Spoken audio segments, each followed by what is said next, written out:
Olá, salve, salve, muito bom dia. Vai começando aqui pela PAN mais uma edição do nossa revista radiofônica que traz informação, prestação de serviço, entretenimento, tudo isso no papo dessa segunda-feira, 16 de setembro de 2019. Vamos juntos até às 11h30. A política como ela é. Um mosaico de informações para você formar sua própria opinião sobre um dos mais polêmicos assuntos do noticiário político na atualidade, a CPI da Lava Toga. O Adrilles e o Caio comentam pra gente aqui nesse Morning Show. Não convide para a mesma festa, porque Luana Piovani e Ludmilla foram parar nos Trending Topics nesse final de semana. Fefito traz os detalhes desta treta. 45 anos de carreira, a vida, a obra e a morte de um português que se entrelaçou com o Brasil. Roberto Leal, cujo corpo está sendo velado nesta manhã em São Paulo. Esses são alguns destaques do Morning que está só começando e você vem com a gente até às 11h30. Você que está aí começando o seu trabalho no seu home office, ouvindo a Jovem Pan no trânsito, no seu carro, até às 11h30 estaremos juntos. Vem com a gente. Morning Show. Você pode interagir com o Morning Show, olha aqui, ó, mandando mensagem, ou pelo nosso Twitter, através da nossa hashtag, que é a JP Morning Show, bem clássica, tradiça hoje, hein? JP Morning Show, nossa hashtag para você comentar os assuntos do programa, e também pelo nosso WhatsApp, 11 931 7009. Pode ficar à vontade, está liberado o seu comentário para qualquer uma das pautas deste Morning Show que está começando, tá bom? Hoje estamos numa configuração atípica. Tem novidade hoje nessa bancada, né? Tem novidade. Fefito, vamos lá. Olha, Paulinha está sem voz. Tadinha. Tá afônica, sei lá, sumiu a voz. Mandou áudio pra gente ontem, a voz dela deu uma sumida depois de ela passar um final de semana de rave infantil, porque os filhos dela fizeram aniversário. É verdade. Então aí a saúde se do abateu. povo brasileiro. Haja troca de bichinhos no ar, né? Aqueles Pois buffet, é. tudo abafado. Pois é. A criançada correndo. Bom, Paulinha tá sem voz, não veio. Vini também está em tratamento, não comparece a esta bancada hoje. Quero deixar claro que eu estou com dor de ouvido e vim trabalhar mesmo assim, para não deixar mais uma vaga faltando nesse programa. Sairei daqui direto para o pronto-socorro. Quero te chamar de guerreiro do povo brasileiro também, Marcelo. Guerreiro do povo brasileiro também. Essa voz que vocês acabaram de ouvir é da Marcela Lorenzetto, repórter daqui da casa. Hello! Marcela, seja bem-vinda. Muito obrigada. Vamos show. juntos, hein? Até às 11h30. Vamos lá. E tem a volta do Caio hoje, que tá aqui retomando depois das férias. Sim, exatamente. Vamos lá. Bom dia, Edgar. Bom dia, Mar. E seguinte, eu não poderia retomar aí esses trabalhos, vamos dizer assim, sem fazer um elogio público ao querido jornalista, ao escritor, poeta, o Adrilles Jorge, que me substituiu aí durante as férias. E eu sempre falo, né, que o Adrilles é daquelas pessoas que tem espírito livre e intelecto desimpedido. E eu acho que são vozes como a dele, né, que uma sociedade que é refém do politicamente correto e doente aí pelo vitimismo precisa. E eu achei engraçado, eu vi alguns episódios, né, do Morning, alguns programas aí durante as férias, né, a gente não consegue largar o osso, e ele se diz um radical de centro. E eu acho que ele... É o que ele fala. Ele se equivocou, ele é um radical do alto. Ele vê as coisas um pouquinho de cima, ele tem uma perspectiva elevada, ou como diria a dona Mariângela Arcon, que é a minha mãe e é fã do Adrilles, ele vê as coisas do ponto de vista de um anjo, que é como ela se referiu aí a você, Adrilles, quando nós nos conhecemos aqui no programa algumas semanas atrás. Ó, você pode ficar feliz então, porque o Adrilles segue com a gente, Caio. Exatamente. Vai estar diretamente de Belo Horizonte, entrando daqui a pouquinho para comentar aí nossa pauta de política no Morning Show, que tá só começando. Olha, todo mundo convidado a passar a próxima 1h30 colado aqui na Jovem Pan. O Morning segue até lá com as notícias que estão movimentando o nosso noticiário. Você pode também nos assistir em imagens pelo aplicativo da Jovem Pan, é o vermelhinho, assim você leva a nossa programação para conferir onde e quando bem entender. Também transmitimos pelo nosso portal jp.com.br e pelo nosso canal no YouTube, youtube.com/Morning Show JP, além de estarmos ali nas mídias sociais, no Instagram e também no Facebook. Passa pela nossa página, deixa o seu joinha que a gente fica feliz da vida, tá bom? Todo mundo convidado a passar a próxima 1h30 colado aqui na Jovem Pan, porque o Morning tá apenas começando.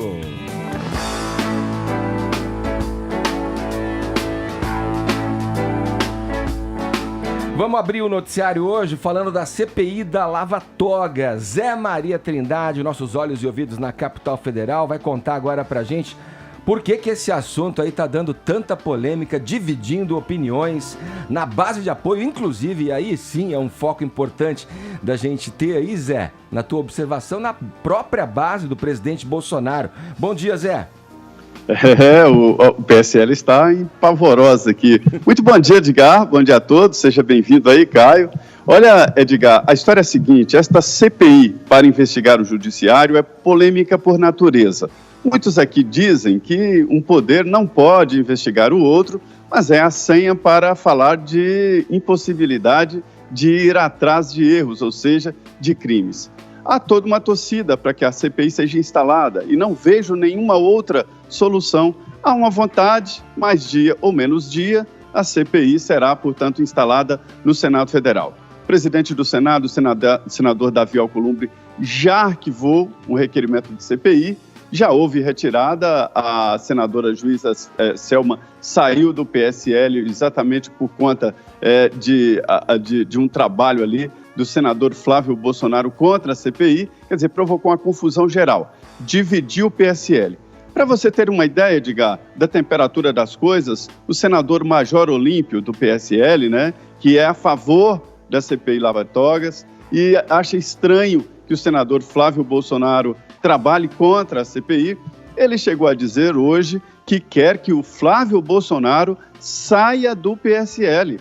Ele disse que ele, o Major Olímpio, e a juíza Selma estão do lado certo porque fizeram uma campanha contra a corrupção, fizeram uma campanha pela moralidade nas decisões e que o incomodado aí no caso seria o senador Flávio Bolsonaro, que telefonou com palavras duras aos senadores, como quem fala com o subordinado, isso provocou uma confusão danada. Agora, veja bem, ministros do Supremo também atuam no Senado Federal. Ligam para líderes, para senadores e pedem a impossibilidade desta investigação. Eu não sei, Edgar, exatamente qual é a dificuldade, o medo que os ministros do Supremo têm desta investigação, né? Pois é, Zé, uma ótima pergunta a se lançar. Você veja, há um passado recente, aí, porque se eu não estou enganado, meados de maio, dia 16, 17 ali, você se lembra, Zé, daquele texto conclamando, o próprio presidente propagou um texto do WhatsApp, de uma figura também que era já da política, também um quadro do PSL do Rio de Janeiro, convocando ali as manifestações pró-governo e que foram vistas ali pelos grupos radicais, foi um ensejo, na verdade, para os grupos que defendem o bolsonarismo mais radicais, como uma possibilidade de ataque às instituições, né? O próprio Congresso se discutiu muito isso, era aquele momento da briga também publicizada, ou pelo menos bate-boca, publicizado do presidente da Câmara dos Deputados, Rodrigo Maia, com o Jair Bolsonaro, falava-se em fechamento do STF, tinha todos os mais radicais, ficaram inflamados com aquele texto ali, quando o Bolsonaro disse que não podia governar, frente a essas forças ocultas, se não me engano foi esse o termo utilizado na época, que atuavam contra uma maneira diferente de governar, né? E aí... O alvo ali, o alvo não seria exatamente o Supremo, né? A CPI aí, Edgar, a indicação, o endereço certo é o presidente Dias Toffoli e o ministro Gilmar Mendes. Sim, que agora vê-se ali enredado também numa situação em que suspende as investigações, das quais incluem aí o filho do presidente Jair Bolsonaro, o Flávio Bolsonaro. É toda uma trama complexa e que eu acho que encontra ali exatamente um terreno fértil para essa divergência entre os quadros que formam a base do governo. Você vê, o que o Major Olímpio fala, Zé, defendendo aí a saída de Flávio Bolsonaro do partido, é o sinal máximo. Eu vi você falando no Jornal Nacional dessa cisânia aí dentro da base aliada, né? Exatamente, dividiu, o PSL já está mesmo rachado, dividido, existem ali cicatrizes que não serão curadas, viu, dentro do próprio partido. Entre elas é a saída da juíza Selma, que é considerada lá no Mato Grosso o Sérgio Moro de saias. E ela vai para o Podemos, Edgar, que está galvanizando ali esse interesse de investigação, defesa da Lava Jato. e vai se tornar o maior partido do Senado Federal, quebrando a hegemonia do PMDB aí de décadas, né? Desde a redemocratização, o PMDB sempre foi o maior partido do Senado Federal. E o Podemos é que entra nesta lacuna aí, já que não existe lacuna em política, quando abre uma porta, né? Ou alguém entra. Então, isso já provocou consequências práticas, políticas, que é o crescimento do Podemos e que se transforma dia a dia nesse partido que representa o que na campanha foi defendido, né? E dentro do PSL também essa divisão. Hoje o Major Olímpio foi bem ácido com o senador Flávio Bolsonaro e já há indicações de que ele pode sair do PSL. Tá certo, Zé. Obrigado pelas suas informações. Bom trabalho aí em Brasília. Qualquer coisa é só chamar, meu camarada. Abração. Muito bem, obrigado. Bom dia a todos. Ô Caio, uma das bandeiras mais fortes, evidentes ali na campanha do presidente Bolsonaro foi essa questão voltada ao combate à corrupção, né? Como é que fica? Você, inclusive, foi crítico em vários momentos aqui de vários quadros do STF, né? Dos ministros e tal. Como é que, na tua visão, fica frente a essa circunstância, essa fotografia de momento envolvendo essa rachadura na base aliada, principalmente quando o assunto envolve ali e coloca no epicentro, digamos, dessa, talvez, crise, posso chamar de crise, o STF? Eu acho assim, a vantagem de ser coerente é que a gente não precisa ficar fazendo ginástica retórica, né? Então, assim, com um certo perdão aí pela autorreferência, eu queria chamar a atenção do ouvinte para uma fala minha de 24 de julho, está disponível no YouTube, no vídeo aqui do Morning Show. O título é o seguinte: a prisão e a atuação dos suspeitos de hackear Moro e Dallagnol. Eu disse o seguinte, abre aspas, Glenn Greenwald é diretamente beneficiado pela liminar de Dias Toffoli sobre o caso Queiroz Flávio Bolsonaro, que suspendeu as investigações provocadas legalmente pelo COAF. Mas esse país não é para amadores. A decisão também pode beneficiar as esposas de Dias Toffoli e Gilmar Mendes, que estão às voltas com a Receita Federal. Estão todos de mãos dadas. Toffoli, Gilmar, Flávio Bolsonaro, Queiroz e Glenn Greenwald. E o que, aqui terminando as aspas, né, o que representam em última análise essas figuras? São as elites, né, são, ou melhor, as oligarquias, né, respectivamente, da justiça, da política e da mídia. E qual que é a narrativa pró-elite, pró-establishment, pró-oligarquia? É que a CPI da Lava Toga é inconstitucional, que ela não vai ter efeito jurídico, que ela trava a pauta do Congresso e que ela pode engolir a Lava Jato. Então vamos lá, o primeiro ponto que eu acho que é o mais fácil da gente desconstruir diz respeito à constitucionalidade, né? O parágrafo 2º, né, do artigo 58 da Constituição, ele fala das atribuições, obviamente atribuições constitucionais das comissões parlamentares. Aí você vai no inciso 3, 4 e 5, ele fala o seguinte: quais são as atribuições? Convocar ministros de Estado para prestar informações sobre assuntos inerentes às suas atribuições, receber petições, reclamações, representações ou queixas de qualquer pessoa contra atos ou omissões das autoridades ou entidades públicas e, finalmente, solicitar depoimento de qualquer autoridade ou cidadão. Vou repetir isso, qualquer autoridade ou cidadão. Então, não há que se falar em constitucionalidade. Sobre o efeito jurídico, que ele diz ser nulo, aqui a gente tem que lembrar o que é uma CPI, né? Uma comissão parlamentar de inquérito, né? Portanto, o que é inquirir? É perguntar, é indagar, traz consigo a noção de investigação. E o que diz o parágrafo 3º do artigo 58 da Constituição, abre aspas, as comissões parlamentares de inquérito terão poderes de investigação próprios das autoridades judiciais, sendo suas conclusões encaminhadas ao Ministério Público para que promova a responsabilidade civil ou criminal dos infratores. Portanto, a CPI ela produz um relatório, ela encaminha para o MP, que oferece a denúncia perante o juízo. E quem que julga o STF? O próprio STF. Eles vão se condenar? Provavelmente não. Mas qual que é o único mecanismo de controle democrático, né, inscrito na Constituição ao STF? É justamente o impeachment de ministros do Supremo Tribunal Federal, que requer 2/3 de apoio no Senado. Portanto, sem um escândalo nacional que mobilize a opinião pública, isso é impossível. Tanto que o senhor Davi Alcolumbre, presidente do Senado, ele está sentado em cima de 3 pedidos de impeachment bem fundamentados contra o presidente do STF, o senhor Dias Toffoli. Então, assim, é para isso, pessoal, que serve uma CPI. É montar um circo que só depende do apoio de 1/3 dos senadores. Aí é questão de apurar os fatos, escancará-los aí perante a opinião pública nesse grande teatro que é Brasília. E vamos lá, recordar e viver. Foi assim que começou o desmonte do mensalão, com a CPI dos Correios.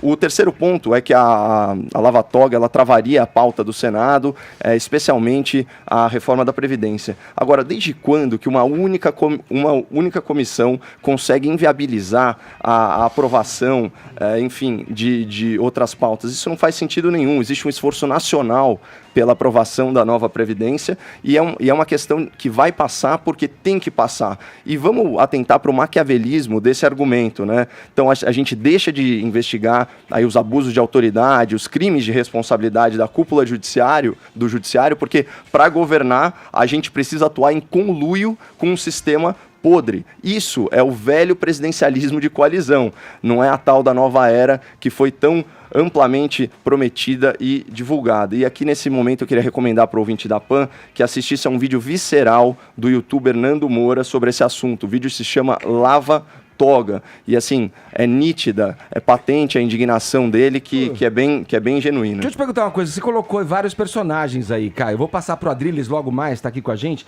O Flávio Bolsonaro também entra nesse ponto e eu acho que ele é crucial entrar aí. A observação pela ótica do que está acontecendo agora, inevitavelmente deve passar pelo Flávio Bolsonaro. Você falou do Gilmar Mendes, implicado aí também com talvez interesses próprios, se eu fiz a leitura correta do que você fez, o próprio Dias Toffoli ali, o jornalista Glenn Greenwald, do site The Intercept, mas o personagem que está causando essa cisana, haja vista aí, o comentário do Major Olímpio, que o Zé trouxe pra gente como destaque aí, dizendo que ele deveria, na verdade, em última instância, sair do partido, né? Ele é um personagem principal. Como é que ele fica nessa visão e nessa tua observação crítica quanto ao que está acontecendo e mais especificamente na aprovação ou não, que isso ande para diante ou não a CPI da Lava Toga? Não à toa, né? Eu citei o nome dele 2 vezes. O que a gente tem que tomar cuidado é justamente com uma linha narrativa que vai beneficiar as elites. E tanto interessa se elas são elites do lulopetismo, elites do bolsonarismo. Isso é indiferente, né? O slogan de campanha que elegeu esse novo governo é Brasil acima de tudo, não Bolsonaro acima de tudo. E só para fechar o quarto ponto, né, que esse também é muito importante, que é essa falácia de que a Lava Toga vai engolir a Lava Jato, né? Não tem como. Não tem, isso é impossível, porque a matéria-prima de uma CPI, qual que é? São os fatos e as provas, não são opiniões e narrativas. Então, a Lava Jato, e aqui eu vivo sustentando isso, não cometeu ilegalidades incontroversas, mesmo que as mensagens publicadas até agora pela imprensa militante fossem todas verdadeiras. Quem tem medo que se apure a verdade, né, Edgar, são os corruptos e os mentirosos. Então se apoia, assim, você tem uma visão crítica que apoia, então, a CPI da Lava Toga. Com certeza, e não só isso, né, é coerente com tudo que eu já defendi aqui até agora e coerente, inclusive, com o mote bíblico da campanha, né, João 8,32, né, e conhecereis a verdade vos libertará. Ô, Adriles, você está ouvindo toda a nossa conversa aí, quero saber o que você pensa, o que você pode acrescentar sobre tudo isso. Bom dia.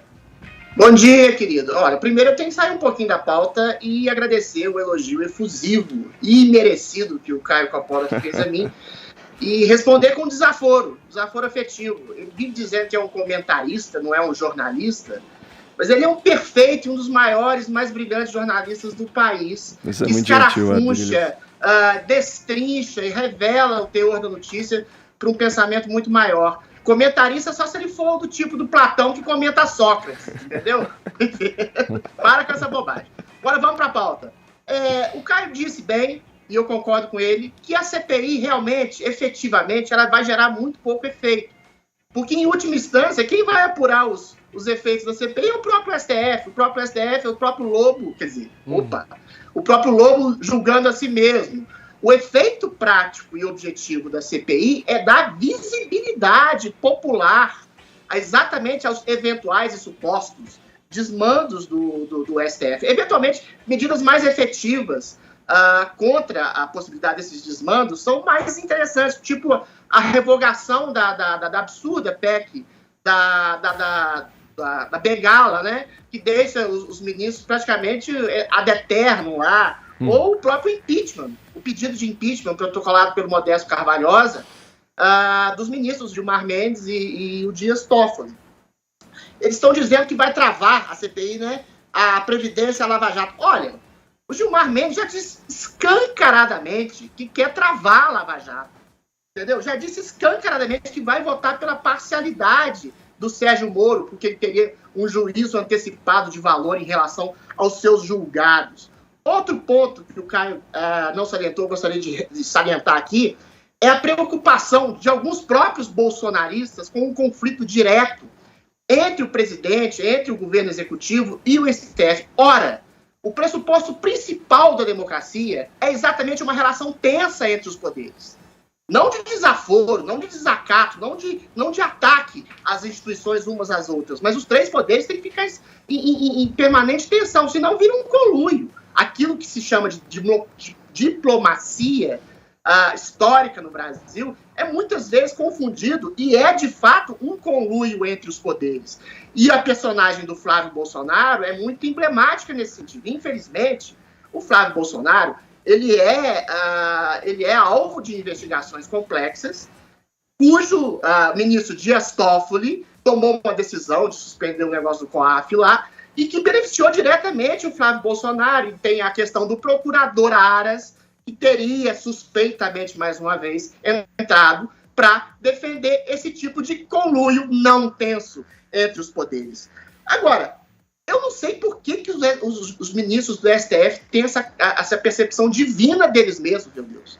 A CPI, se ela não vai dar em nada, qual que é o problema? Qual que é a inconstitucionalidade?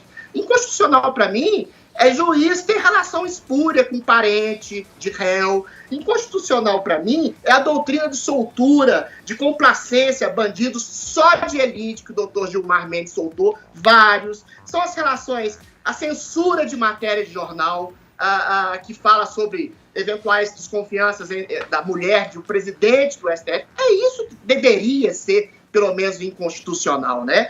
O que eu acho, sinceramente, é que fica essa suspeita de um conluio entre as partes do governo dentro de uma democracia. Eu acho que a tensão é válida, é sustentável. A CPI, ainda que não dê nada do ponto de vista jurídico, é fundamental para dar visibilidade, como o Caio bem salientou, para formar um circo. A CPI é muito mais informativa do que efetiva. Ela gera informação, ela gera a percepção do público em relação ao que está acontecendo. É isso. Balado, vamos lá, seguindo aqui no Morning Show, vamos para uma outra nota aqui, aliás, uma nota triste, hein, que chega pra gente nesse início de semana. Olha, o corpo do Roberto Leal está sendo velado na Casa de Portugal, em São Paulo. O cantor morreu nesse domingo. A gente estava ouvindo aqui um trecho de Carimbó Português, um dos clássicos aí do repertório desse português, do português mais brasileiro, do brasileiro mais português de todos, o Roberto Leal. Ele estava travando, Marcela, uma luta contra um câncer, É isso mesmo, Edgar. Ele tinha melanoma maligno, que é uma espécie de câncer de pele. Tratava dessa enfermidade há pelo menos 2-3 anos e estava internado no Hospital Samaritano aqui em São Paulo desde terça-feira passada e acabou morrendo em decorrência desse câncer, né? Ele evoluiu, um tumor maligno atingiu o fígado, causou uma síndrome de insuficiência hepato-renal, acabou falecendo na madrugada deste domingo. O velório, como você disse, está sendo na Casa de Portugal, desde as 7 da manhã, vai até as 2 horas da tarde, e o enterro ocorre hoje à tarde no cemitério de Congonhas, na Zona Sul de São Paulo. Como eu disse, ele fazia um tratamento contra o câncer há pelo menos 2-3 anos. Ele é português, nasceu em Macedo de Cavaleiros, no norte de Portugal, e veio aos 11 anos para o Brasil, junto dos pais e também de 9 irmãos. Por ser português, ele gostava muito, né, de falar da relação entre os dois países, Brasil e Portugal, e gostava muito do Brasil, né, era o português mais brasileiro, como você bem disse. E ele sempre foi muito apaixonado pelo Brasil, esteve aqui na bancada do Morning Show em maio de 2016. E a gente separou um trechinho, Edgar, dessa entrevista em que ele fala justamente sobre essa relação, esse estigma entre Brasil e Portugal, essa questão da colonização. Vamos ouvir um trechinho. Pode soltar aí, gente. Eu, no fundo, a minha carreira tem sido contrariar todos esses estigmas, tudo. Quando eu fiz um Jorge Amado a Pessoa, quando eu fiz Raça Humana Não Tem Cor, Nau de Paz, é tentar sempre suavizar toda essa ligação. A ligação do Roberto Leal chega a ser quase sacerdotal, porque é uma coisa missionária. Quem diria que o Roberto Leal poderia vender 22 milhões de discos no Brasil? Quem diria? Quer dizer, então há forças maiores. Agora, claro que cada um procura defender o seu mundo, a sua particularidade. Agora, eu lembro de que uma vez o meu filho chegou em casa com a mão fechada e disse assim: pai, Portugal não é do jeito que você fala. Eu falei: por quê? Porque os professores falaram para mim que Portugal sempre explorou e roubou todo o dinheiro que tem, todo o ouro que há em Portugal foi roubado do Brasil.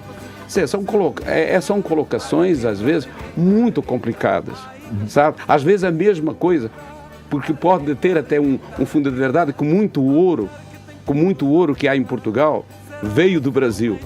Mas por que também não veio da África, não veio do país? Eles deram mundos ao mundo, aquele mundo naquele momento estava nas mãos deles. E as coisas também têm uma colocação um pouquinho mais suave.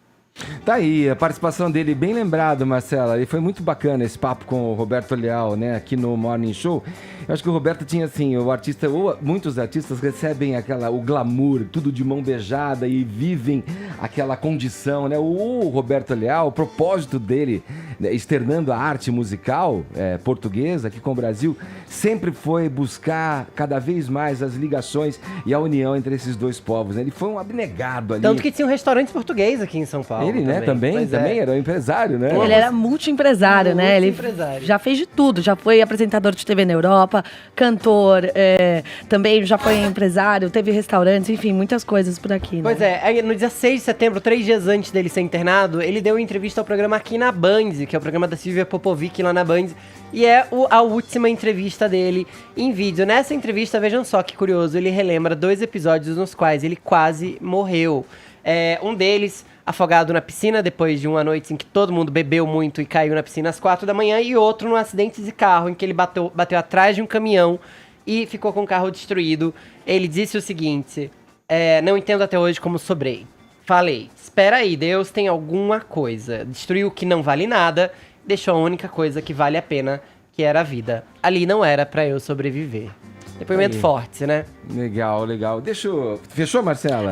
Só dizer que são mais de 45 anos de carreira, né? Ele vendeu mais de 17 milhões de discos, gravou mais de 400 músicas, né? Como eu disse, ele já apresentou programas de TV, enfim, cantou Roberto Carlos, foi candidato a deputado estadual e agora deixa um grande legado da música, né? Ele deixa a mulher Márcia Lúcia e também 3 filhos. Olha aí, deixa eu fazer um comentário rapidinho em cima da morte. Você falou da morte do Roberto Leal.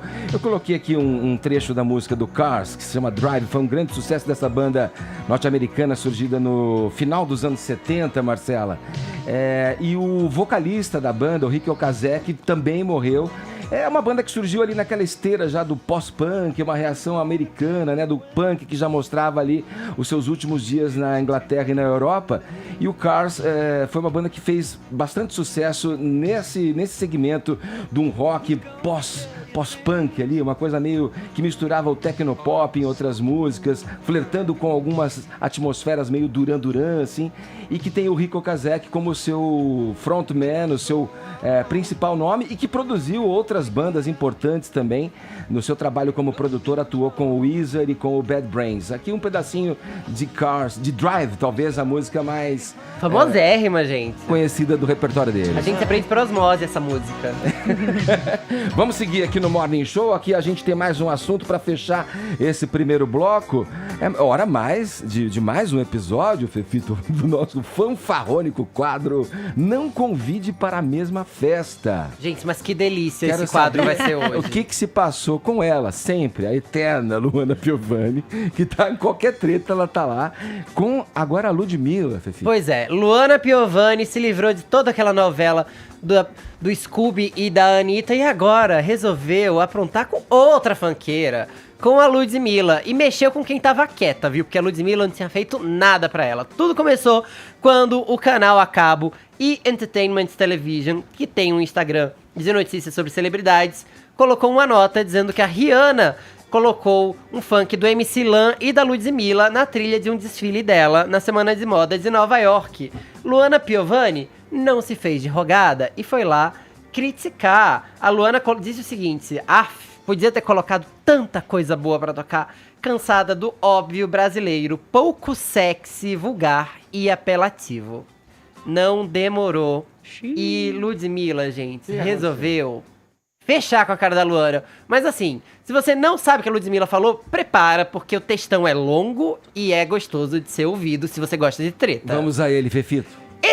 Melhor começo de texto de todos os tempos já, hein? Vamos lá. Esse texto não foi escrito pela Bienal, então está cheio de erros. Mas você vai entender. Querida Luana, eu estou vendo essas suas palhaçadas na internet há tempos e tava até com pena da sua situação. Mas, cara, tá extremo de ridículo pra sua cara, você já passou dos limites. Eu não sei qual é o seu projeto pra ganhar biscoito no futuro, mas só sei que eu não quero participar dele, porque com isso, tudo que você anda fazendo parece um grande show de horrores pra alcançar um número de seguidores e um mísero segundo de atenção. Eu disse mísero. Mano, eu te conheci pessoalmente e posso falar com todas as letras. Você não é nada do que você posta. Nada! O dia em que eu te vi, você tava triste, sozinha num canto da casa, nem seus filhos estavam perto de você. Achei triste, até comentei com a minha mãe. Agora, vendo de fora o motivo disso tudo, talvez seja a tua vida frustrada. Tenta, você tem que se tratar, mulher. Tenta fazer esse projeto de outro jeito, nega. Você tá magoada, tá amargurada com a vida, quer azedar a vida dos outros. Tá falando do meu gênero musical, da minha arte, do sustento da minha família. Dica do dia, parceira. Tira o periquito velho da gaiola e bota pra voar. O periquito velho tá querendo pegar um vento pra extravasar a mente e você tá nessa aí. Aproveita e bota um funk pra ele voar com empolgação. Periquito tá velho, mas não tá morto. Reage, Lu. Que falar desse textão. Você é o ghostwriter da Ludmilla, Fefito? Nossa, eu achei sensacional. Eu acho que não é um ghostwriter da Ludmilla, que inclusive fez ironia no Twitter com a frase do periquito velho, postou foto e tudo mais. A mãe da Ludmilla foi lá apoiar ela, dizendo que tem muito orgulho da filha, que ela teria ensinado ela a ignorar essas pessoas, mas que não tem que levar desaforo pra casa mesmo. E Luana Piovani, quando perguntada por uma seguidora, porque Luana também não costuma ficar calada, ela disse o seguinte: emojis. Ela só falou emojis. Ela foi perguntada o seguinte: Luana, como você se sente quando aos 43 anos, linda, rica e mãe de 3 sacis, cheios de saúde, seu único problema na vida é precisar colocar a periquita para voar? Luana respondeu com emojis de risada apenas. Ludmilla parou de segui-la tão logo ela deu esse textão e depois avisou que tava na hora de alguém responder a Luana, que ela tava muito acostumada com mexer com quem tá quieto. Eu quero mais desse barraco, eu não quero que essa novela acabe nunca, eu quero morar nele e eu tô vendo que o Adrilles tá rindo ali. O Adrilles gostou, nosso BBB pré-socrático. Ô, Adrilles, você acha que Ludmilla nos dá a lição de que o humor pode salvar e vamos olhar a vida de um outro ângulo, com mais humor, vamos ser livres, né? Leve, solto. Claro, eu acho que eu tô preferindo ser comentarista de fofoca nesse programa. O substrato da literatura é muito mais patente e evidente do que falar de política. Coisa que você adora e consome. Vamos combinar.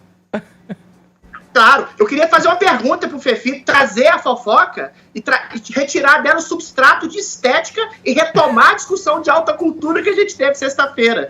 A Luana Piovani fez uma crítica acerba, ácida, ao estilo musical da Ludmilla. Agora, eu te pergunto, Fefito, você como grande conhecedor da cultura pop brasileira, Luana Piovani é um grande expoente da alta cultura brasileira para fazer uma crítica tão incisiva assim à Ludmilla? Olha, Luana Piovani, que tem em seu currículo trabalhos como novelas como Suave Veneno e minisséries como Sex Appeal, não é exatamente Sex Appeal que tinha, se eu não me engano, Alexandre Frota no elenco.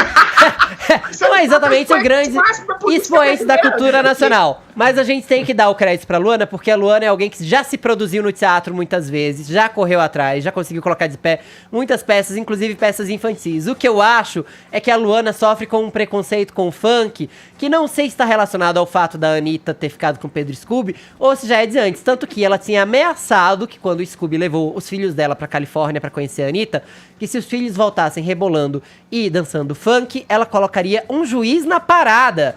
Portanto, eu acho que o preconceito é elitista nesse caso. Tudo bem que nossa nova é lindo, mas o funk também tem muito a dizer sobre a nossa cultura. Claro! Claro, Fefito, você está dizendo que a crítica estética e cultural de Luana Piovani tem um substrato psicanalítico inconsciente de vingança pessoal? Seria ela assim? Eu acho que alguns críticos fazem isso, né? Às vezes não vão com a cara da pessoa, tem inveja. e usam seu arcabouço teórico para atacar. Você tá dizendo que Luana Piovani é tão má assim? Eu tô amando que você tá tentando discutir Freud, id, superego e etc. Eu acho que a gente pode seguir por esse caminho, mas eu não acho que ninguém é bom e ninguém é mal. Eu acho que as pessoas têm seus defeitos e tem que assumi-los. Agora, sinceramente... Eu amo seus defeitos, Defefito.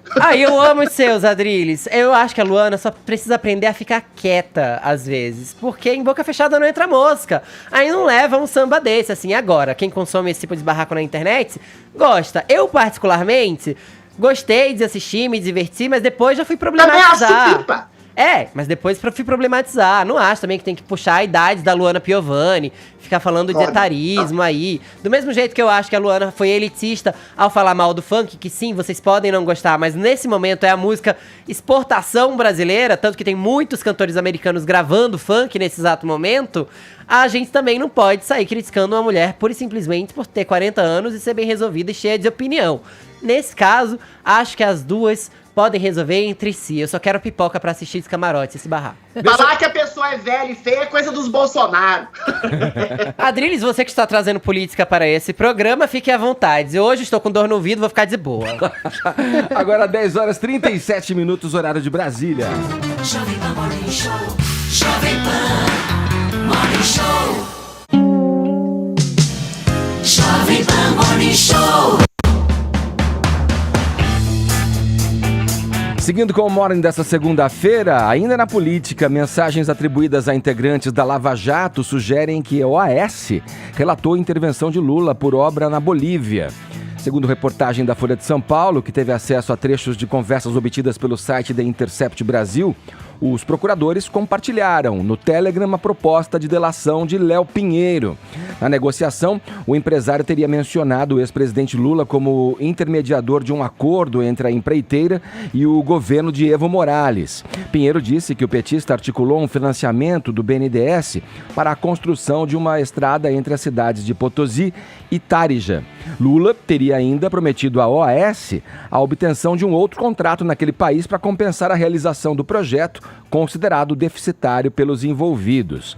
Em resposta à Folha, a defesa de Lula afirma que Léo Pinheiro mente para obter benefícios. Os advogados do empresário não comentaram o assunto. Vamos lá, Adriles, quero te ouvir a respeito. Na sexta-feira, você deve se lembrar, veio a informação de que o ministro Edson Fachin, do Supremo Tribunal Federal, homologou a delação de Léo Pinheiro. Essa colaboração, aí, na tua opinião, pode produzir mais calor ou mais luz aí? O que você acha, hein? Aliás, foi surpresa até para mim. Tem muitas delações que já estão acontecendo, já vazaram substâncias dessas delações, mas ainda não tinham sido homologadas. É curioso isso, né? Como o pace da justiça anda, né? Eu tive um pico de som aqui, mas eu vou tentar falar. Eu acho que o tema é esse. Eu queria que você... Tá me ouvindo agora? Agora tô. Então, eu estou falando acerca dessa nova revelação a partir dos diálogos que estão sendo expostos. Não, isso eu ouvi. Isso, eu queria que você nos dissesse aí a respeito da informação que veio na sexta-feira. Me referi até que você deve se lembrar dela, do ministro Edson Fachin, do Supremo Tribunal Federal, que homologou a delação, agora sim, do Léo Pinheiro, né? Fazer um contraponto, né? A gente estava falando do conluio não tenso e suspeito entre os poderes. A própria Raquel Dodge parece que tinha cerceado algumas partes da delação, né?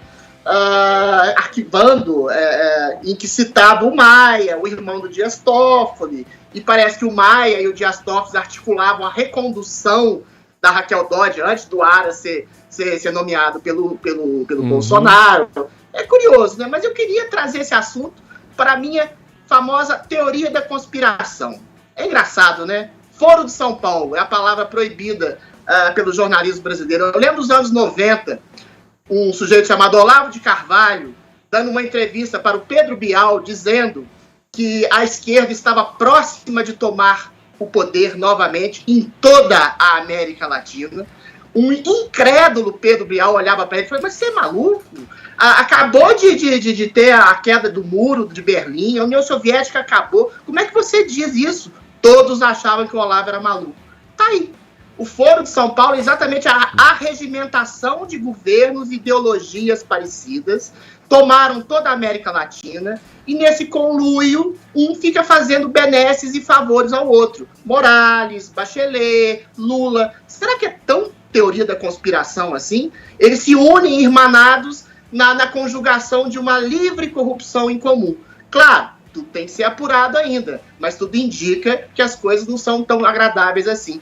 E que as teorias de conspiração, que muitas vezes são chamadas de malucas, insanas, dementes, muitas vezes, historicamente, se confirmam. Alguns princípios que parecem surreais à primeira olhada, depois eles se concretizam. A vida é surreal, meu caro. A vida tem forças ocultas. Os princípios de poder são muito mais complexos e muito mais abrangentes que as estruturas de poder efetivo do executivo de estados. Por exemplo, a União Soviética, ela aconteceu depois de 70 anos de movimentos comunistas. Como diz o Olavo esses dias, ele falou uma coisa que eu acho muito interessante, o Stalin não teve que pensar nada.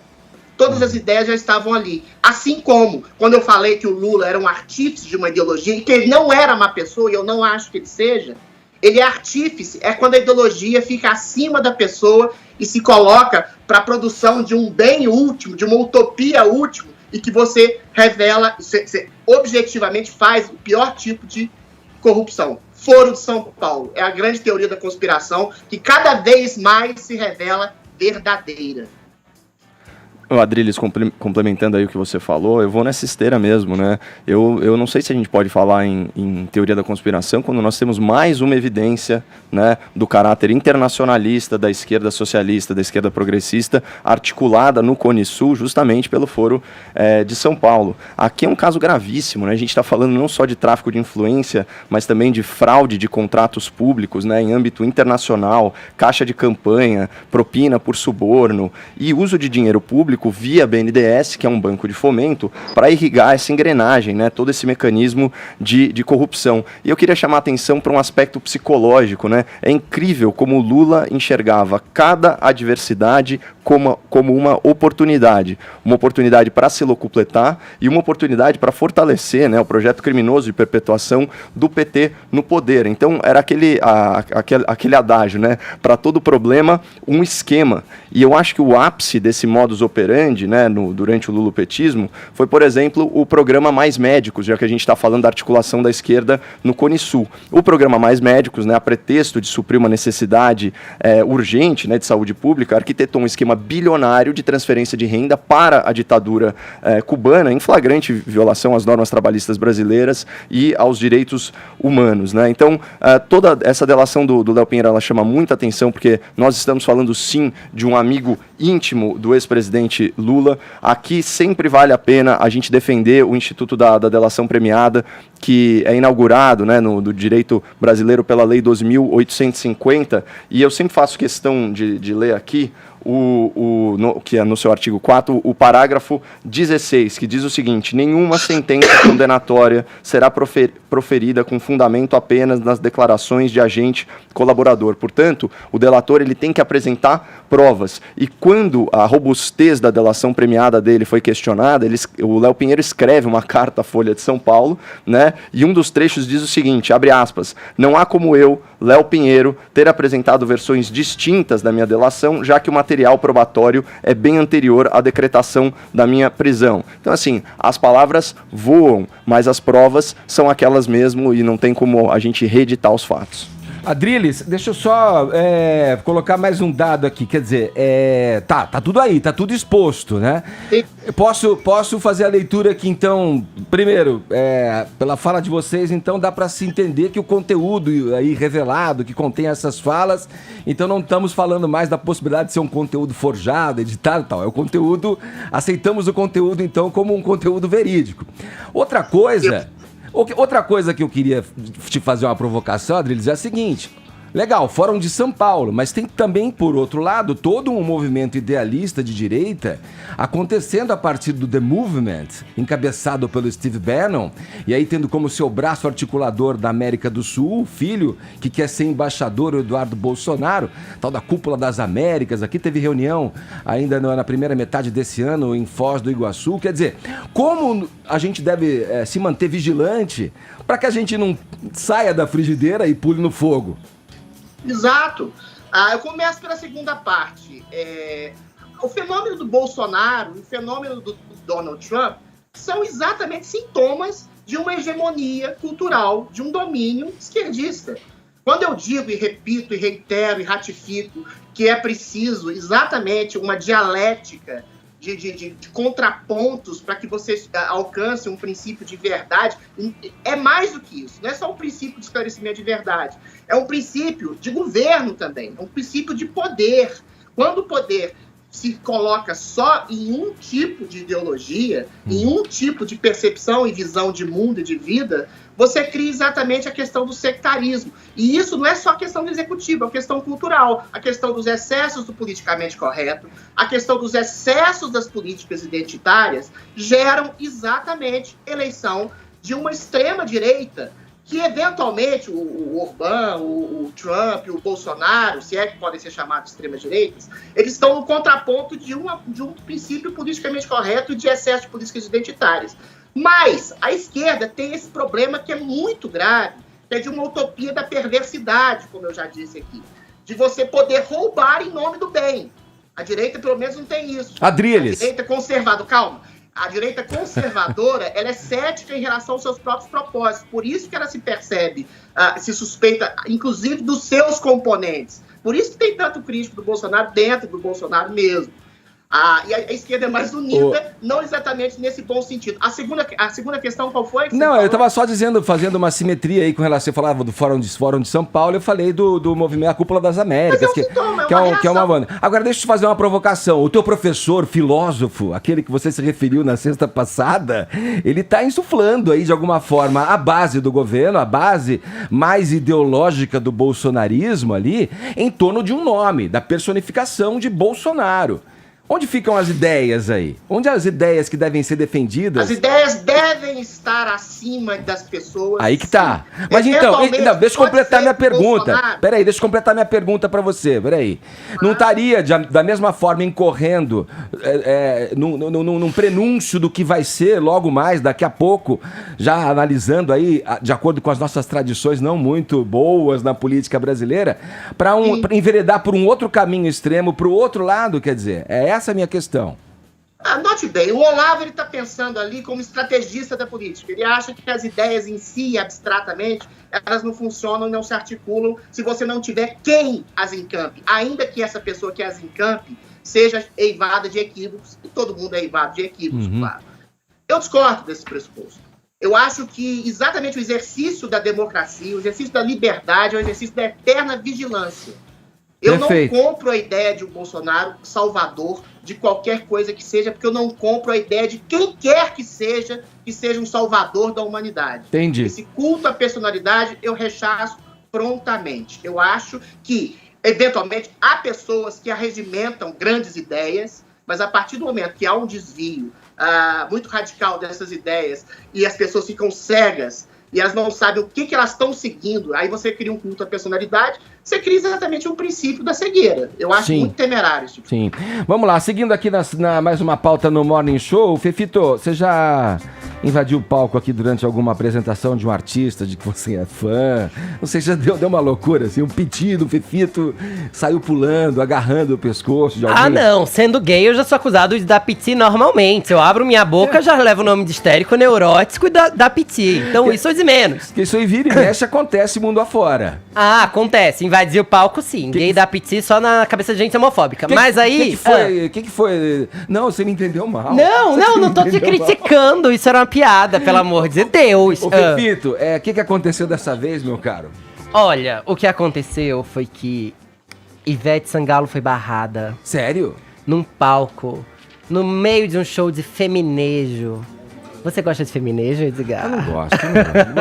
Você Tava lá Marília Mendonça se apresentando num show lá em Salvador, na terra de Ivete Sangalo. Ivete Sangalo decidiu subir no palco e, veja, você não foi reconhecida pelo segurança, que ainda chegou a segurar ela. Ainda bem que tinha gente da produção que livrou essa saia justa. A gente tem um vídeo aqui no Morning, dá uma olhada nesse momento, ó. Eu não entendi ainda. Ah, sim. Aí veio uma mulher de... Tá. Mas eu amo que a Ivete se invadiu do bastidor, né? Não é que ela subiu no palco, que nem aqueles fãs desesperados. Ah, sim. Ela chegou bem discretinha. O cara atrás, né? Não. Pois é.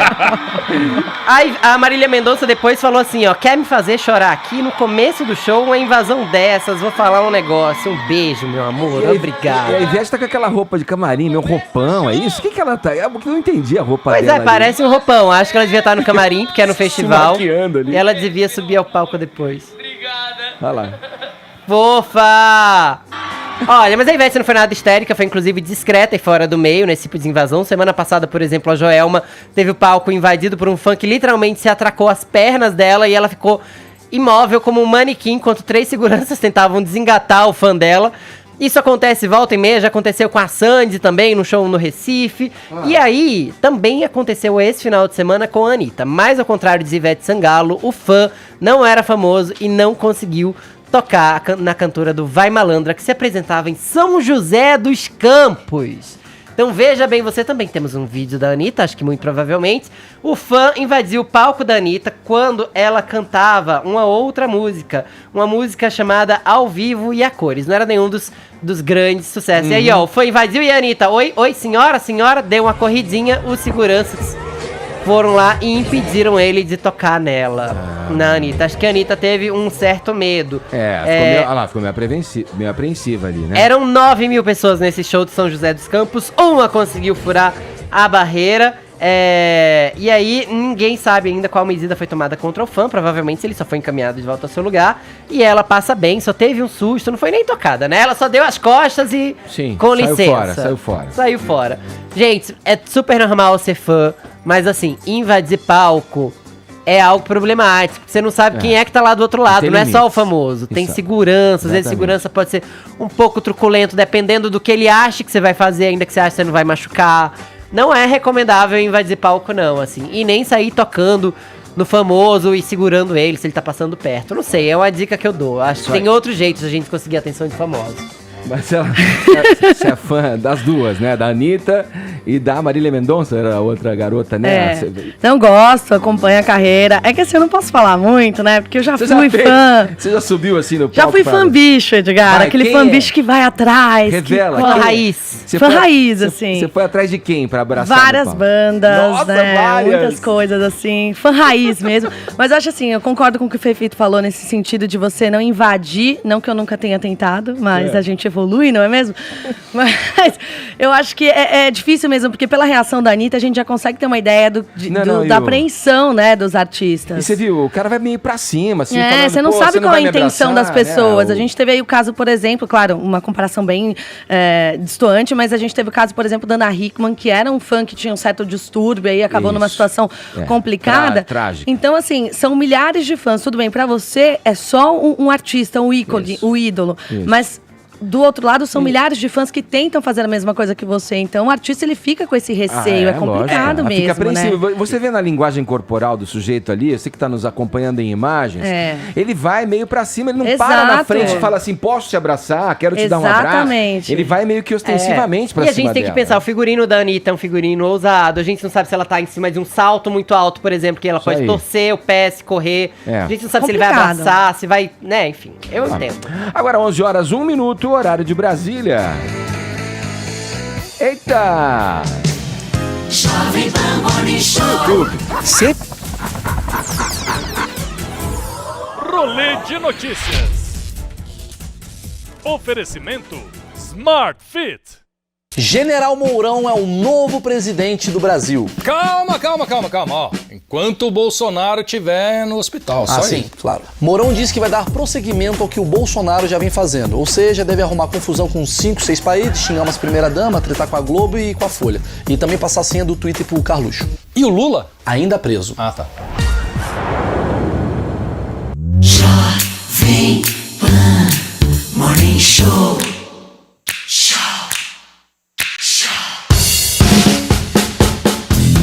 deputado estadual Eduardo Bolsonaro voltou a falar da reportagem da revista Época com a mulher dele num tweet nessa manhã. Ele diz que vai processar o repórter que escreveu a matéria, o editor-chefe da revista e a diretora da publicação. Aspas aí dele. Da próxima vez que a Época falar besteira, tem que lembrar que... aquela revista que fez covardia com a nora do Bolsonaro. Credibilidade zero, fecha aspas. É com você, Marcela Lorenzetto. Vamos aos detalhes desse caso. Foi no final da semana, esse fim de semana, né? Exatamente, começou na sexta, durou todo o fim de semana, né? A gente teve esse tweet do Bolsonaro, do Eduardo Bolsonaro, hoje de manhã, falando que quer processar, vai processar a revista, o editor, a chefe de redação e também o repórter que fez essa matéria. O assunto, como você disse, dominou as redes sociais no fim de semana e personalidades do governo também se manifestaram contra a publicação. A gente separou aqui alguns tweets, né? O general Augusto Heleno, que é ministro do Gabinete de Segurança Institucional, ele declarou que a matéria é um exemplo vivo de desonestidade intelectual de parte da mídia. O ministro Sérgio Moro da Justiça e Segurança Pública também criticou a publicação, dizendo ser defensor da liberdade de imprensa, mas que a matéria realmente ultrapassa certos limites éticos, isso de acordo com Sérgio Moro. O próprio presidente Jair Bolsonaro, ainda na sexta-feira, já havia publicado nas redes uma nota também criticando a matéria. Ele dizia que, sem se identificar, o jornalista da revista se passou por gay e fez sessões com a nora dele, Heloísa, psicóloga e também esposa de Eduardo Bolsonaro. Disse que o que deveria ficar apenas entre os dois, por questão de ética, agora vem a público. A revista Época contestou essas falas, fez uma nota reafirmando o respeito à ética e à retidão dos procedimentos jornalísticos. Afirmou que a reportagem não recorreu a subterfúgios ou mentiras para relatar de maneira objetiva, a bem interesse do leitor, um serviço oferecido publicamente. Desde então, Edgar, uma série de ataques contra o repórter, a chefe de redação e o próprio editor-chefe da revista começou nas redes sociais, incitado inclusive pelo próprio presidente Jair Bolsonaro e por Eduardo Bolsonaro. Eles expuseram fotos e informações pessoais dos jornalistas, dos 3 jornalistas. Então, em nota, a Abrajo, Associação Brasileira de Jornalismo Investigativo, criticou essa ação. Diz que o presidente e o filho dele incitaram seus seguidores a ofender, ameaçar e intimidar os profissionais. E que isso se trata de uma atitude típica de políticos autoritários e não de quem tem compromisso com o princípio constitucional que garante a liberdade de expressão em uma democracia. Isso é inadmissível, de acordo com a nota da Abrajo. Eu vou ler mais um trechinho da nota, abre aspas. A Abrajo nunca se manifesta sobre os critérios editoriais dos órgãos de imprensa. Em um ambiente democrático, todos devem ser livres para cobrir qualquer assunto da forma como considerarem adequada. A crítica aos veículos e jornalistas também deve ser livre. É normal que sua atuação passe pelo escrutínio dos participantes da esfera pública, mas a própria democracia passa a ser alvo quando críticas se transformam em ataques, ainda mais se estes provêm de representantes eleitos e são amplificados e coordenados por redes sociais. Fecha aspas, essa é a nota da Abrajo. Bom, mas o que será que tem de tão bombástico nessa reportagem, né? A matéria intitulada A Coach Bolsonaro. O que será que tem de tão bombástico que gerou tanta repercussão e também esse ataque a jornalistas nas redes sociais? Vamos aos fatos, então. Na versão impressa da revista, uma reportagem de 10 páginas em que o jornalista conta a sua experiência como cliente da Heloísa Wolff Bolsonaro, esposa de Eduardo Bolsonaro. Eu não li a matéria antes, peguei e comprei a revista, estava lendo aqui agora durante o programa. E pelo que eu pude perceber, nessa leitura breve, Edgar, eu não vi nada de tão agravante que pudesse ferir a honra ou a imagem tanto da Heloísa quanto da família Bolsonaro. Eu li inteira, se quiser eu te ajudo. Vamos lá, Fifito. Não, eu li aqui por cima, ouvir todos vocês, mas eu queria, assim, só lançar uma pergunta para abrir o debate aqui e tal. Há interesse público nisso? Exatamente, esse é um outro ponto. Vocês acham que ali tem... Porque eu vi muita discordância. Um falando, mas o jornalismo investigativo vai avisar o fulano para investigar? Claro que não vai avisar antes de investigar. Mas espera aí. O jornalismo investigativo diz respeito a coisas e fatos que, primeiro, há uma suspeita, há alguma evidência e o que você tem que pensar na sequência, no meu entender. Há interesse público nisso? Se beleza, siga adiante. Se não, não sei. No caso, eu aqui olhando de fora, achei que... Qual era o interesse ali? Exato, esse era um dos questionamentos que eu ia levantar para vocês, dessa questão da relevância jornalística, se é relevante jornalisticamente, se há interesse público. É uma das percepções também que eu tive, então queria jogar para vocês debaterem a respeito disso, e também alguns pontos que eu coloquei da reportagem, esse ponto de que não há nenhuma questão que fere a ética ou a imagem dela ou da família Bolsonaro. Na reportagem, inclusive, o próprio repórter revela algumas intimidades desse curso. Também tem a questão desse curso ser pago, um curso, ele revela o método, né, do curso, então será que isso acaba atrapalhando o negócio dela? Enfim, são várias questões, levantamentos que a gente pode discutir agora. Fefito leu a matéria, queria saber sua opinião também, o Caio também está lendo aqui, vamos saber como que vocês acham. Eu li a reportagem no sábado, não acho que a reportagem desabone a família Bolsonaro. Aliás, acho que é uma reportagem muito descritiva de tudo o que aconteceu. Acho que o interesse público é, de fato, discutível quando você para pensar sem se aprofundar muito. Mas eu acho que há, sim, interesse público pelo simples motivo de que, ela é uma figura pública e cursos ministrados por figuras públicas que despertem algum tipo de controvérsia são de interesse público. Vamos lá. Se Luana Piovani tivesse virado coach específica e usasse de regras ou de normas que não necessariamente são coadunadas pelo Instituto Brasileiro de Psicologia, pelo grupo de psicólogos brasileiro, a gente teria que ver que curso é esse, porque esse curso desabona. No caso da Michelle, ela é psicóloga. E aí, acho que um dos interesses da matéria que fica bem claro é ver como ela trataria, por exemplo, um cliente homossexual. Tratou muito bem, inclusive foi muito clara ao dizer que tinha amigos homossexuais que foram ao casamento dela. Um quase rompeu, inclusive, porque o marido se recusou a ir ao casamento, então ele teve que ir sozinho, com uma coisa de tipo, ou casamento ou eu. O marido dele falou, mas também deixa muito claro que a Michelle é alguém que acredita em valores ditos tradicionais, eu chamo de obscurantistas, como era o caso da chapa, que queria trazer de volta a coisa da cura gay e que, por acaso, era apoiada pela própria Michelle. Heloísa. Eu acho que... Heloísa. Desculpa. Pela Heloísa Bolsonaro. É do pai. É do pai, pois confundi. Ambas lindas, inclusive. Acho que há interesse público, uma vez que é a primeira futura embaixadora... primeira mulher embaixadora ali, não sei como é esse título, mas enfim, é a mulher do embaixador brasileiro nos Estados Unidos, que muito provavelmente vai ser embaixador dos Estados Unidos, então ela tá cobrando por isso e vai continuar ministrando esses cursos nos Estados Unidos. Segundo, que o exercício do coach já é algo que tem despertado muito interesse no Brasil como um todo, assim, todo mundo quer saber o que faz um coach, ela mesma diz que tem muito charlatanismo em cima disso quando perguntada. Jornalisticamente, a rede de jornalistas internacionais, a IJNet, por exemplo, tem um guia de estratégias básicas para reportagem investigativa undercover. Não é a primeira e nem vai ser a última vez que um jornalista vai disfarçado a uma pauta para tentar descobrir o que se passa com um determinado assunto. Por exemplo, uma das primeiras e mais famosas reportagens investigativas do jornalismo foi feita por Nellie Bly em 1887. Ou seja, a gente está discutindo algo mais de 100 anos depois que isso começou a ser explorado. Na época, ele fingiu estar mentalmente doente, passou 10 dias num abrigo de mulheres... Ela passou 10 dias num abrigo de mulheres insanas em Nova York para expor o abuso de pacientes. Era uma investigação sigilosa, claro, que demandava muito cuidado da parte dela, mas foi acontecer em 1887.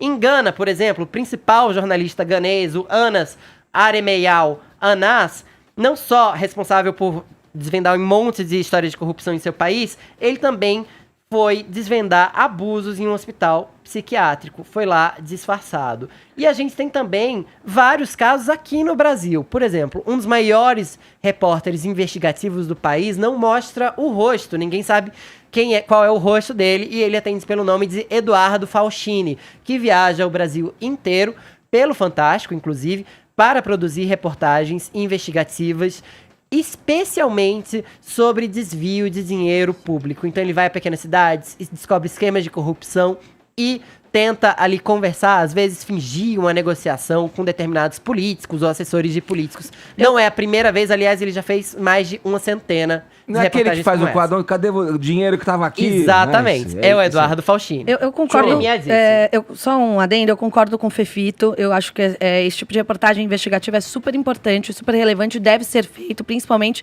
em tempos em que a gente tem esse questionamento sobre o jornalismo, enfim. Concordo também. Essas reportagens que você citou são de extrema importância, mas um questionamento, uma questão que ficou após ler essa reportagem a respeito da esposa de Eduardo Bolsonaro, é essa questão do start, né? Como começou essa reportagem? Porque todas essas outras foram a partir de denúncias, e aí a partir da denúncia você faz esse trabalho de ir atrás, de se usar de mentiras, ou enfim, de se esconder, não revelar de fato a sua identidade para fazer esse jornalismo investigativo. Eu não sei se você percebeu, mas eu não percebi qual foi o start dessa matéria. Qual foi a denúncia? O que foi? Eu acho que não precisava de denúncia, uma vez que estava em colunismo social e que todo mundo queria saber o que a primeira-dama ganhava. Só queria concluir com uma coisa. Muita gente está questionando o sigilo do que aconteceu nas sessões de coach. O sigilo entre paciente e psicólogo é prioridade do psicólogo. O psicólogo não pode vazar o que acontece em suas sessões. O cliente, por si só, que está falando de sua vida, de suas coisas, pode falar o que quiser. O sigilo não é de duas vias, nesse caso. E tem um adendo. O profissional tem que ter sigilo. E tem um adendo, porque era uma sessão de coaching, não de psicologia. Inclusive, a própria Heloísa Bolsonaro colocou no Instagram dela, falando que ela não queria o apoio do Conselho Federal de Psicologia, porque justamente não tinha, né, essa quebra de sigilo, de ética, porque não era uma sessão de psicologia e sim de coaching, que não tem essa questão dessa restrição. Eu acho que você matou a pau quando você colocou pra gente, quando você questionou o interesse público da matéria. Porque existe uma diferença tremenda entre interesse público e interesse do público. A vida íntima, os segredos profissionais das pessoas, elas causam interesse, de fato, né? Quem não gosta de uma fofoca? Agora, isso é muito diferente de interesse público. O interesse público é que orienta o jornalismo investigativo, que, por sua vez, né, tem o condão aí de desvendar ilícitos, apurar crimes, de repente até imoralidades, né, muito diferente. Então, essa é uma matéria que nasce, talvez, de um interesse menor, um interesse mesquinho, de saber a vida íntima de pessoas relacionadas ao poder. Ou encontrar algo que desabonasse. Exatamente. E uma coisa de caso pensado. E isso é muito sério, porque a revista Época, na nota que você trouxe pra gente, usa a seguinte expressão: não recorreu a subterfúgios para realizar a matéria. Ora, olha só, vou ler um trecho da própria matéria. Abre aspas. Heloísa foi informada na última quarta-feira que os encontros foram registrados em relatos que seriam publicados e mesmo convidada a comentar os tópicos do diário, preferiu não se manifestar. Em primeiro lugar, fez bem em não se manifestar. Não tem que bater palma pra maluco dançar nunca. E aqui é o seguinte, como assim não recorreu a subterfúgio?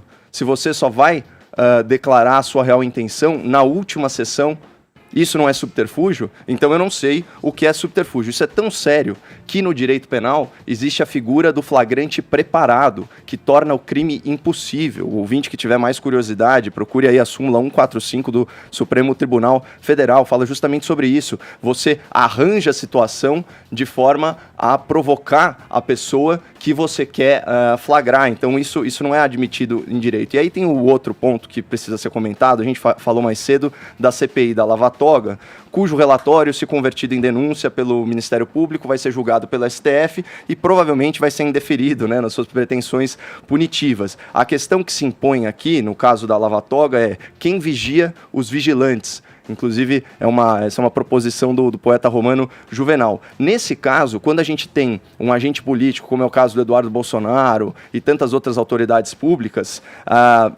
reclamando aí dos abusos da liberdade de imprensa, por assim dizer, a questão é análoga. Quem critica o crítico? Não é verdade? Ou ele é imune a críticas, certo? Eu acho legítimo que qualquer cidadão, seja ele agente do poder público ou não, critique a imprensa. E os limites para essa crítica são os mesmos, certo? Que que estão balizando as nossas ações em relação à liberdade de expressão. Se você incitar a violência, você abusou da sua liberdade de expressão. Se você incorrer em um crime contra a honra, portanto injúria, calúnia, difamação, você extrapolou a sua liberdade de expressão. Então, o nosso ordenamento, ele já traz aí os limites de atuação. Eu acho sim que houve uma grave falha ética nessa matéria da revista Época. Vamos ouvir o Adriles lá em BH, aqui por vídeo, falando com a gente, participando do programa. E aí, Adriles, qual é a tua opinião a respeito? A minha opinião é muito simples. Eu acho que vocês já esgotaram o assunto. Você fez uma pergunta brilhante. Qual é o interesse público nessa matéria? O que eu acho é o seguinte. Eu acho que jornalismo que usa do pretexto de perseguir a verdade para perseguir pessoas é jornalismo que não presta. Eu acho essa uma matéria fraca. Acho que a Maia acertou brilhantemente, dizendo qual foi a denúncia, a suspeita, o interesse que provocou esse tipo de matéria. Acho que o caso do coach, o limite tênue entre o coach e a psicologia é muito tênue. Eu acho que romper esse tipo de sigilo, ainda que seja no princípio de um cliente que não era cliente, era um falso cliente, é extremamente antiético.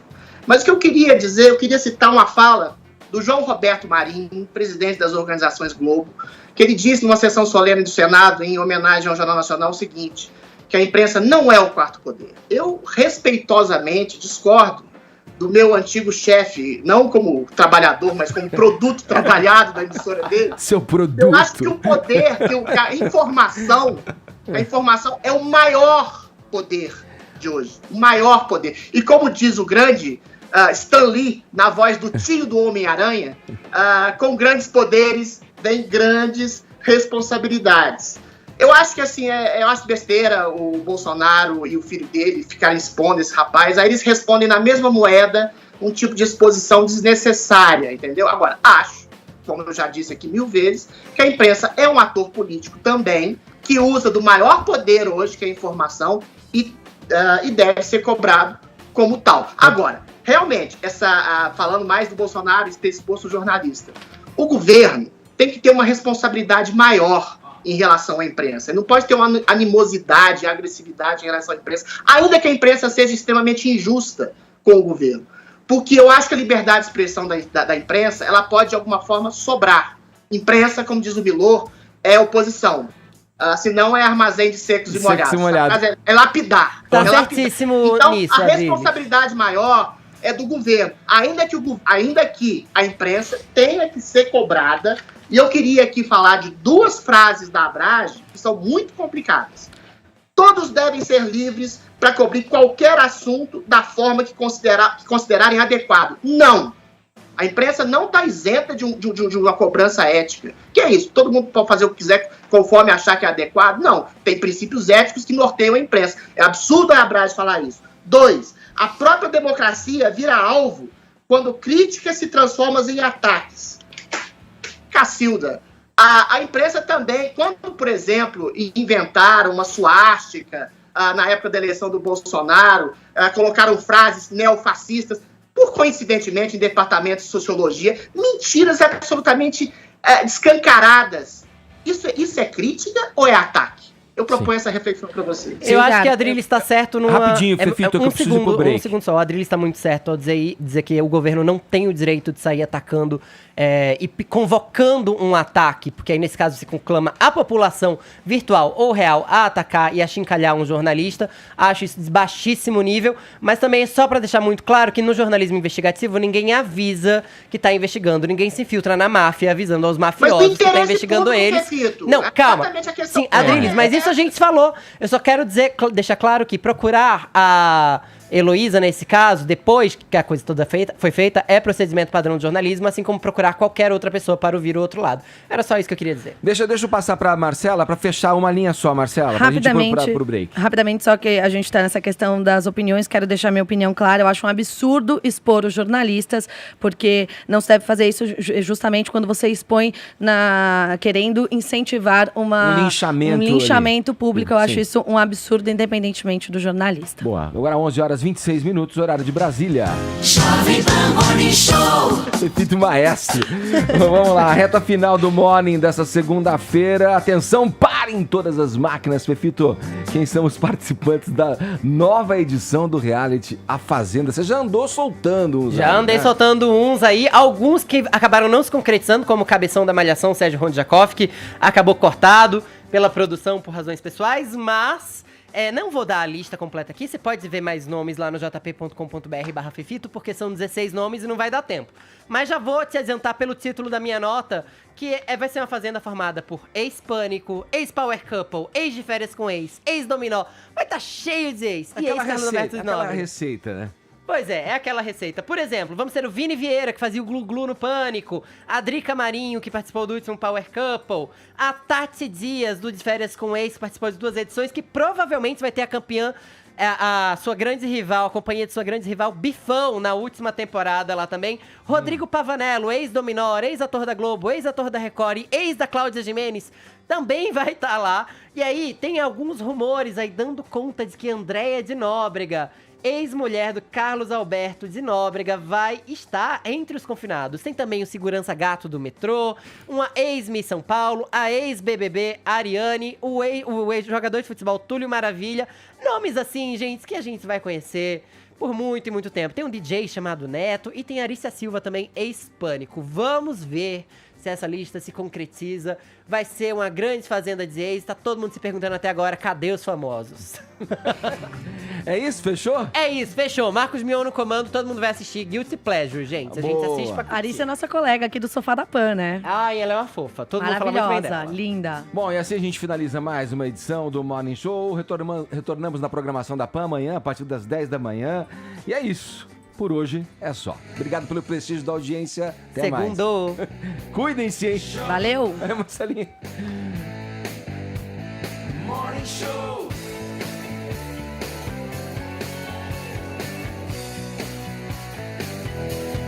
Morning Show. Você